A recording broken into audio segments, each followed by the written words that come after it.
आज हम एक ऐसे केस की बात करने वाले हैं जो शुरू तो हुआ एक फैमिली ट्रेजेडी की तरह, लेकिन जैसे जैसे इसकी परतें खुली ना, एक बहुत ही परेशान कर देने वाली सच्चाई सामने आई।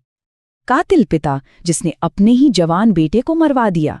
सोचिए, ये शॉकिंग हेडलाइन ही उस भयानक कहानी की जड़ है जिसे आज हम समझने की कोशिश करेंगे।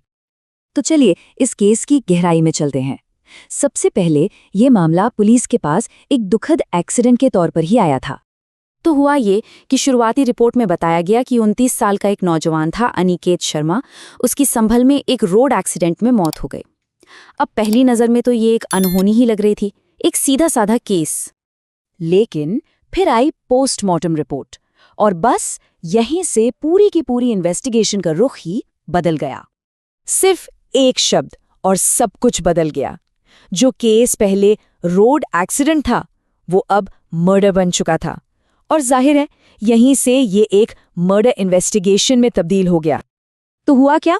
देखिए, पोस्टमार्टम में पता चला कि सिर पर बहुत गहरी चोटें थीं और मेडिकल एक्सपर्ट्स ने साफ साफ कह दिया कि भाई ये चोटें किसी नॉर्मल रोड एक्सीडेंट वाली नहीं हैं। बस इसी के आधार पर मौत की वजह को एक्सीडेंट से बदलकर मर्डर कर दिया गया। अब जब ये तो तय हो गया कि ये एक मर्डर है, तो कहानी का फोकस शिफ्ट हो गया। अब सवाल था मोटिव क्या था और कातिल कौन था। इन्वेस्टिगेटर्स के सामने अब सबसे बड़ा सवाल यही था कि आखिर अनिकेत शर्मा को कोई क्यों मारना चाहेगा। इस एक सवाल का जवाब वही उन्हें असली मुजरिम तक पहुंचा सकता था। 2 करोड़ 10 लाख रुपए, जी हाँ, एक बहुत बड़ी रकम। और पुलिस की माने तो यही वो वजह थी, यही इस पूरे क्राइम के सेंटर में थी। ये पैसा था अनिकेत के नाम पर ली गई एक इंश्योरेंस पॉलिसी का। तो पुलिस का शक जाने लगा कॉन्ट्रैक्ट किलिंग की तरफ, मतलब सुपारी देकर किसी की हत्या करवाना, जहां कोई एक इंसान दूसरे को किसी की जान लेने के लिए पैसे देता है। और फिर वो खुलासा हुआ जिसके बारे में कोई सोच भी नहीं सकता था।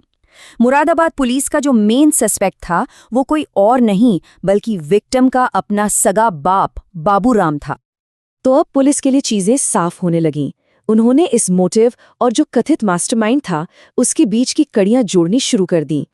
पुलिस के हिसाब से पूरा का पूरा प्लान कुछ ऐसा था। सबसे पहले एक मोटे रकम की इंश्योरेंस पॉलिसी ली गई। फिर आरोप यह है कि पिता बाबूराम ने अपने ही बेटे को मरवाने की सुपारी दे दी। इसके बाद मर्डर को एक रोड एक्सीडेंट जैसा दिखाया गया और मकसद सिर्फ एक था, इंश्योरेंस का सारा पैसा हड़पना। और इसी इन्वेस्टिगेशन के बाद पुलिस ने पिता बाबूराम और उसके साथ 3 और लोगों को गिरफ्तार कर लिया। इन सब पर इस पूरी साजिश में शामिल होने का इल्जाम है। तो चलिए अब तक जो कुछ भी हमने जाना उसे एक साथ जोड़ते हैं और पूरी पिक्चर को समझने की कोशिश करते हैं। ये टाइमलाइन देखिए, इससे पूरा मामला एकदम क्लियर हो जाता है। कहानी शुरू हुई अनिकेत शर्मा के नाम पर 2.10 करोड़ की इंश्योरेंस पॉलिसी से। फिर उसकी मौत को एक रोड एक्सीडेंट की तरह पेश किया गया। इसके बाद पोस्टमार्टम में ये मर्डर साबित हुआ और आखिर में पुलिस ने पिता बाबूराम और 3 दूसरे लोगों को धर दबोचा। तो आखिर में पुलिस के हिसाब से इस पूरे जुर्म के पीछे का मकसद क्या था? बस एक लाइन में, 2 करोड़ से ज्यादा की बीमा राशि का लालच।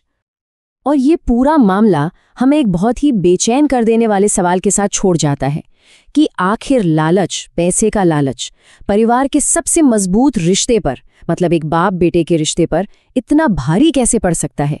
सोचने वाली बात है ना।